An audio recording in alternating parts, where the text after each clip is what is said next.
Assalamualaikum warahmatullahi wabarakatuh. Nama saya Anton Septiadi Susanto dengan NIM 190231100100087 dari kelas Ekonomi Pembangunan B. Jadi, pada kali ini saya akan menjelaskan mengenai artikel yang saya buat dengan judul Analisis Nilai Tukar dalam Teori Ekonomi Islam dan Teori Ekonomi Kapitalis. Artikel ini dibuat untuk memenuhi tugas UTS mata kuliah Ekonomi Islam pada semester 3. Namun, sebelum kita masuk ke dalam penjelasan mengenai perbandingan nilai tukar dalam teori ekonomi Islam dan teori ekonomi kapitalis, alangkah baiknya kita mengetahui terlebih dahulu apa itu nilai tukar. Definisi nilai tukar atau kurs antara lain dikemukakan oleh Abimanyu adalah harga mata uang suatu negara relatif terhadap mata uang negara lain. Karena nilai tukar ini mencakup dua mata uang, maka titik keseimbangannya ditentukan oleh sisi penawaran dan permintaan dari kedua mata uang tersebut. Yang selanjutnya, kita akan membahas mengenai faktor-faktor yang mempengaruhi nilai tukar. Dalam sistem nilai tukar tetap, mata uang lokal ditetapkan secara tetap terhadap mata uang asing. Sementara, dalam sistem nilai tukar mengambang, nilai tukar atau kurs dapat berubah-ubah setiap saat, tergantung pada jumlah penawaran dan permintaan valuta asing relatif terhadap mata uang domestik. Setiap perubahan dalam penawaran dan permintaan dari suatu mata uang akan mempengaruhi nilai tukar mata uang yang bersangkutan. Jika dilihat dari faktor-faktor yang mempengaruhinya, terdapat 3 faktor utama yang mempengaruhi permintaan valuta asing, yaitu 1. Faktor pembayaran impor. Semakin tinggi impor barang dan jasa, maka semakin besar permintaan terhadap valuta asing sehingga nilai tukar yang akan cenderung melemah. Sebaliknya, jika impor menurun, maka permintaan valuta asing menurun sehingga mendorong menguatnya nilai tukar. Lalu yang kedua, faktor aliran modal keluar. Semakin besar modal keluar, maka semakin besar permintaan valuta asing dan pada lanjutannya akan melemah nilai tukar uang. Aliran modal keluar meliputi pembayaran hutang penduduk Indonesia, baik swasta maupun pemerintah, kepada pihak asing dan penempatan dana penduduk Indonesia ke luar negeri. Lalu yang ketiga, kegiatan spekulasi.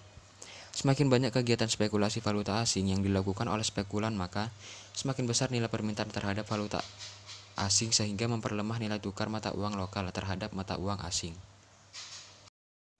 Nah, yang tadi itu merupakan penjelasan mengenai nilai tukar secara umum. Selanjutnya, kita akan membahas nilai tukar dari perspektif teori ekonomi Islam. Menurut Ibnu Taimiyah, uang dalam Islam adalah sebagai alat tukar dan alat ukur nilai.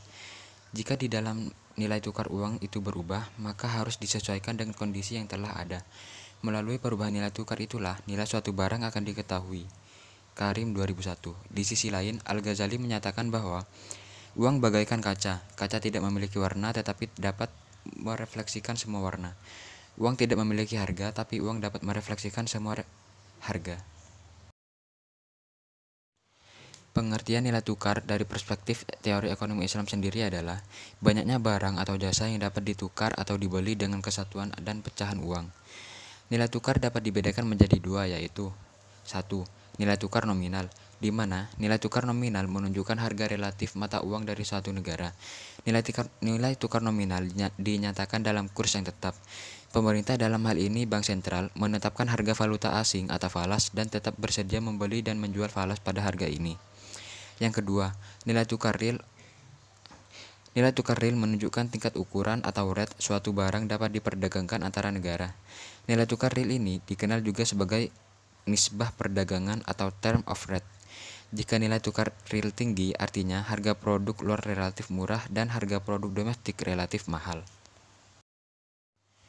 Yang selanjutnya adalah perubahan nilai tukar dalam perspektif teori ekonomi Islam. Dalam ekonomi Islam, aktivitas pertukaran mata uang atau kurs disebut aktivitas sarf, di mana aktivitas sarf tersebut hukumnya mubah. Sarf adalah jual beli atau pertukaran antara satu mata uang asing dengan mata uang asing yang lain, seperti rupiah dengan dolar, dolar dengan yen, dan sebagainya. Namun, dalam ekonomi Islam ada beberapa syarat mengenai pertukaran mata uang, seperti yang dijelaskan dalam sebuah hadis. Juallah emas dengan perak sesuka kalian, dengan syarat harus kontan. Hadis riwayat Imam Al-Tirmizi dari Ubadah bin Samit. Dari dalil tersebut, maka syarat-syarat dari nilai tukar uang atau kurs antara lain: yang pertama, harus tunai, tidak dengan cara kredit. Lalu yang kedua, serah terima harus dilaksanakan dalam majelis kontak. Dan yang ketiga, bila dipertukarkan mata uang yang sama harus dalam jumlah atau kuantitas yang sama. Tetapi jika dalam pertukaran antara dua jenis mata uang hanya disyaratkan kontan dan barangnya sama-sama ada. Yang selanjutnya, kita akan membahas mengenai nilai tukar menurut perspektif teori ekonomi kapitalis. Sebelumnya kita akan mengenal dulu apa itu kapitalisme. Kapitalisme merupakan sebuah sistem organisasi ekonomi yang didirikan oleh hak milik privat atas alat-alat produksi dan distribusi yang pemanfaatannya untuk mencapai laba dalam kondisi yang sangat kompetitif. Lalu, nilai tukar menurut kapitalisme didefinisikan sebagai kekuatan tukar suatu barang dengan barang yang lainnya atau nilai tukar suatu barang yang diukur dengan barang lainnya. Misalnya, dalam satu masyarakat, nilai 1 liter beras setara dengan 3 liter jagung. Untuk mencapai mekanisme pertukaran yang sempurna atau untuk menghindari kesulitan penaksiran nilai tukar suatu barang dengan barang yang lainnya, maka harus ada alat tukar atau medium of exchange yang menjadi ukuran bagi semua barang dan jasa. Uang merupakan alat tukar yang memudahkan transaksi. Pertemuan antara uang dengan barang yang dinilai dengan sejumlah uang disebut harga atau price. Jadi, harga merupakan sebutan khusus nilai tukar suatu barang, atau dapat dikatakan perbedaan antara nilai tukar dengan harga. Nah, mungkin itu saja penjelasan dari artikel yang saya buat.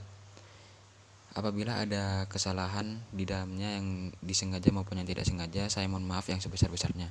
Wassalamualaikum warahmatullahi wabarakatuh.